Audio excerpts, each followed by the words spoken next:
Think about it. From the time that we're kids, we're taught to get picked on the playground, in sports, for wars, for love, with our grades. You know, being chosen meant that you were valuable, and being overlooked meant that you weren't. The wrong we were taught went something like this. You gotta struggle hard and life's a bitch. She threw you as a shovel to dig your own ditch. But looking back at my life, I wouldn't change shit. The world is divided into a billion pieces. What up, what up, what up? It's Mark Sanchez, and welcome back to Sundays in the Shadows, a place for the brave, the bold, and the unfuckable. Today, we're diving into one of the sneakiest dream killers out there, comparison. But this time, we're taking it a little deeper. We're talking about what happens when you feel like you're not chosen. Not just in business, but in love, in friendships, and in life. And trust me, I know this feeling all too well. So let's get into it. Let me take you back to a time when I thought I was finally going to be chosen. You see, I was managing restaurants in my early 20s, and I got close to another manager, a beautiful, funny, and connected woman. But there was a problem. She was married. Yes, I know how motherfucking horrible of me, Mark. Fuck you and your judgment. You see, this is the type of shit we uncover in this podcast. I'm not here to talk about how fucking amazing I've been my whole life, or how I was a saint from the moment that I popped out of my mom. You see, this shit isn't easy to talk about, but it's necessary, because out there right now, there is someone struggling with these types of issues. And if you're already judging me for my past mistakes, well, it's not me that you have to beef with. This fucking episode is a mirror back to you. So back to the story. You see, we flirted, we joked, we got closer. It went from harmless fun texting at night to sneaking kisses in the liquor room, to her inviting me over when her husband was away. She told me that she wasn't happy with him and that she was going to leave him, and I believed her. This went on for months. I was head over heels for reals, and I don't like to admit this type of shit very often. You see, things seemed to be going great. We had the perfect secret love triangle going on, and it was exciting, even though I was jealous that she was sleeping next to him every single mother-loving night. But then she got pregnant. And she got scared, well, because we had been messing around. And she felt like she had to tell him. And just like that, she chose him.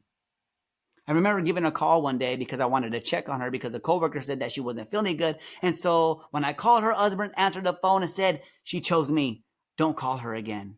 And that's how I learned that she didn't think I was worth the gamble. Any of y'all ever been in that situation where you didn't feel like you were worth the gamble? You see, I felt like I was punched in the gut. I wasn't the one. I was just the secret, the fun, the escape. And it wasn't the last time that this would happen. This pattern followed me. It followed me in work, in friendships, and even in my coaching business. And yes, I ended up sleeping with a few more married women throughout my life. And I'm not proud of it. I had to do a lot of work around feeling ashamed for this shit. And at times it still creeps in. But this is the ugliness of life sometimes. But here's what I learned. Being the secret isn't the same as being chosen. And sometimes not being chosen is the best thing that could have happened to you. Shit, I didn't want kids. I loved my freedom too mother-loving much. I didn't even think I really wanted a girlfriend, because why? I love my freedom so mother-loving much.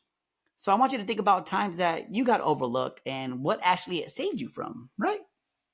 So why does rejection sting so mother-loving much? Because it triggers an old wound, the fear that we are not good enough. And it's typically tied to back in the day. Like when I think about when I'm not good enough, I think about the times where my dad said, hey, I'm going to come get you. And then we waited, and then we waited, and then we waited, and then we waited. And before you know it, a fucking year goes by and we still haven't even seen him, right? Like, man, I went from third grade to fifth grade and I only seen my dad 2 times. It's funny now, but it's really not funny when you're growing up, right? Think about it. From the time that we're kids, we're taught to get picked on the playground, in sports, for wars, for love, with our grades. You know, being chosen meant that you were valuable, and being overlooked meant that you weren't. There was so many times that I wasn't picked first, and I always had to prove myself. And let me tell you, every time I didn't get picked first, the other team paid a hefty price. Competition played a big role in my life. That's the owner of the restaurant that I work with.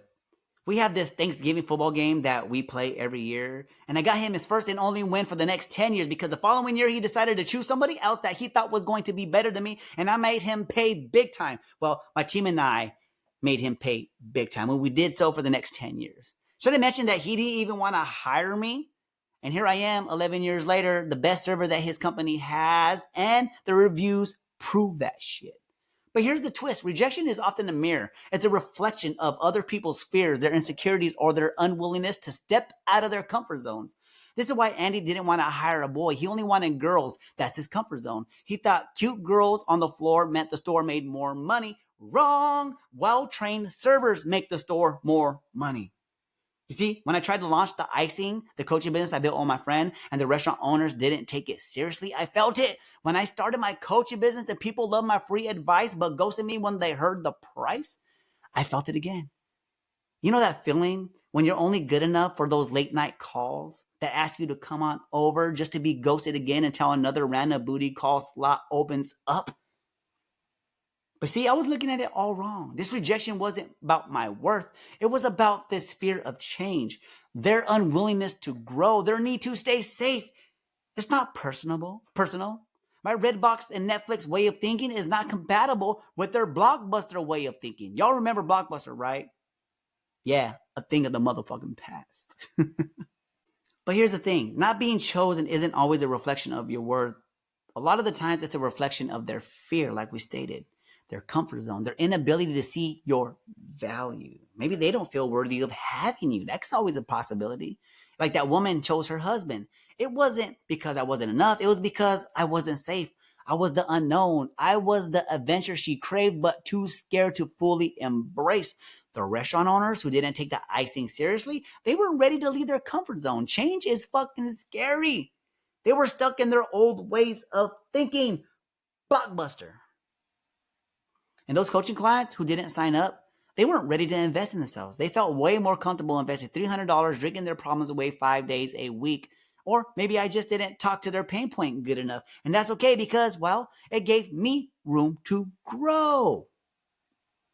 Rejection is God's protection and redirection. And it's not the end. It's the universe saying, not right now, not in this moment, not today. So when you feel the sting of rejection, ask yourself, is this about me or is it about them? Let me ask you this. Who didn't choose you and what did you tell yourself about it? You see, when I wasn't chosen to continue my icing business, what I heard in my head was, I am a failure. I told myself, you don't know shit. Nobody takes you seriously. And looking back at it, I didn't know shit, especially how to start a business of this nature. I didn't know what it was going to take in order to scale. I sure had the skills of knowing how to serve well, but being able to pitch and share a vision, I had no mother-loving idea. Then I had to ask myself, looking back, what's the truth I needed to hear instead? So what's the truth you needed to hear instead? What I needed to hear was, go back to the drawing board. Go get some business skills or find a mentor or take a class, whatever it takes to help you build this thing properly. Because there is somebody out there that is looking for somebody just like you to help them solve a problem that only you can help them solve. You just have to get more clear on what that problem is and share it with the right person. You see, this week, I want you to catch yourself. Whenever you feel overlooked, remind yourself, their choice doesn't decide my value, right? Their choice doesn't decide my value. And one more thing, sometimes not being chosen is a blessing. It means that you dodged a bullet. Yeah, fuck them kids. It means that you're being redirected to a path that's actually meant for you. Egyptian pyramids and white sandy beaches. No more structuralist blockbuster thinking restaurants. See what I'm saying?